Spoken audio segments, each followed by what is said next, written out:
ஒளிமயமான எதிர்காலம் நிகழ்ச்சி மூலமா ஓம்காரம் பகுதியில சந்திக்கிறதுல சந்தோஷம்.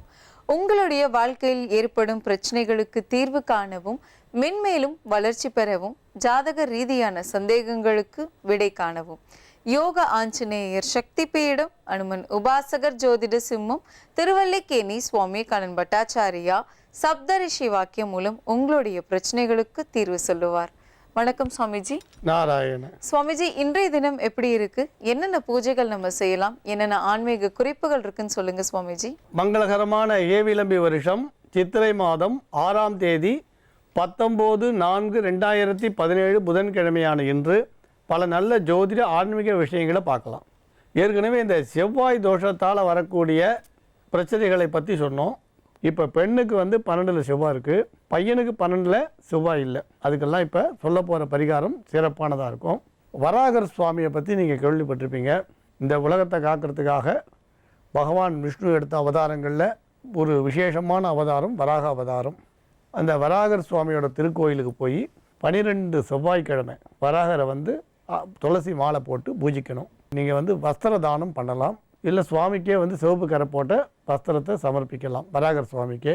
இந்த 12 வாரமும் புன்னை மரம் வாங்கி 12 கோயிலில் நடலாம். ஒரு செவ்வாய்க்கிழமையும் ஒரு கோயிலில் 12 செவ்வாய்க்கிழமை 12 கோயிலில் புன்னை மரம் நைவேத்தியம் பண்ணலாம். சுவாமிக்கு இனிப்பு சக்கரை பொங்கல் நைவேத்தியம் பண்ணலாம்.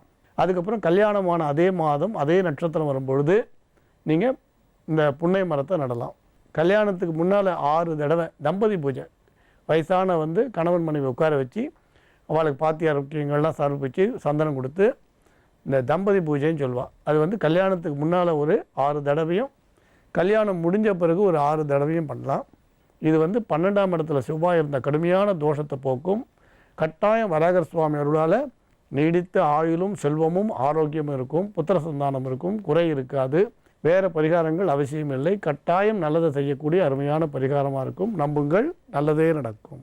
ரொம்ப நன்றி சுவாமிஜி. நேர்களுக்காக இன்னைக்கும் நிகழ்ச்சியில் நல்ல ஒரு ஆன்மீக தகவல் பகிர்ந்துக்கிட்டீங்க. தொடர்ந்து நேர்களோட கடிதங்கள் நம்ம பார்க்கலாம். ஸ்லோச்சனா அப்படின்றவங்க புதுக்கோட்டையிலேருந்து எழுதியிருக்காங்க. சுவாமிஜி, என் வயது 54, எனக்கு 3 பெண் குழந்தைகள் உள்ளனர். பெரிய பெண்ணின் வயது 35. அவர் எங்கள் குல பையனை திருமணம் செய்யாமல் வேறு இனத்து பையனை திருமணம் செய்ததால் அப்படியே நாங்கள் விட்டுவிட்டோம். எங்கள் பெண் மட்டும் நிரந்தரமாக வர பரிகாரம் உள்ளதா என்று நீங்கள் தான் கூற வேண்டும். என்னுடைய 2ஆம் பெண்ணிற்கு நாங்கள் எங்கள் இன பையனை பார்த்து திருமணம் செய்தோம். 5 ஆண்டுகள் ஆகின்றது. பல மருத்துவத்தையும் பார்க்கின்றார்கள், ஆனால் குழந்தை பாக்கியம் இன்றும் கிடைக்கவில்லை.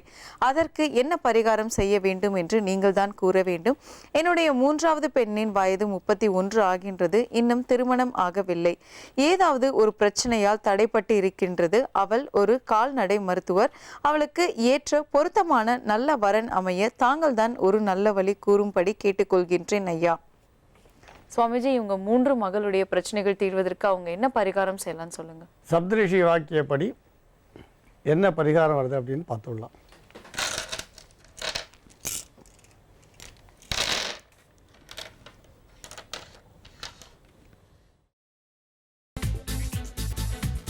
புதினா போண்டா தேவையான பொருட்கள்: புதினா 1 கட்டு, பாசிப்பருப்பு 100 கிராம், துவரம் பருப்பு 50 கிராம், உளுத்தம் பருப்பு 2 தேக்கரண்டி, கடலை பருப்பு 2 தேக்கரண்டி, பச்சை மிளகாய் 2, இஞ்சி சிறு துண்டு, தேங்காய் துருவல் 1 கப், சீரகம் 1 தேக்கரண்டி, எண்ணெய் தேவையான அளவு, உப்பு தேவையான அளவு.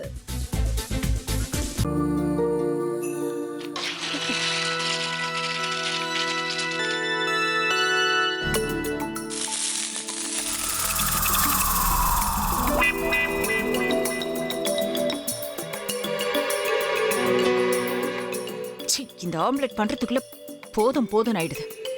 தவையோட ஒட்டிக்குது.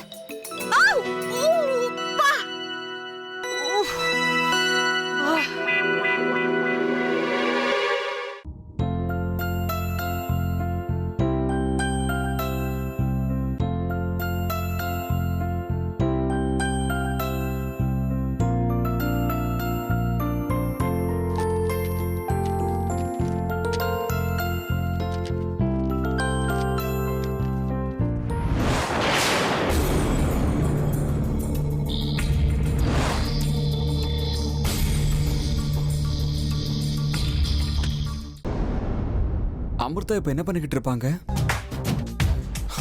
நாளைக்கு எல்லாரும் சேர்ந்து அவங்க வீட்டுல பொண்ணு கேட்கறதுக்காக போறோம். என்ன மாதிரி அவங்களும் ரொம்ப எக்ஸைட்டா இருப்பாங்களோ? ஆ, அதான் ஃபோன் நம்பர் இருக்கே, ஃபோன் பண்ணி கேட்டுடலாம்.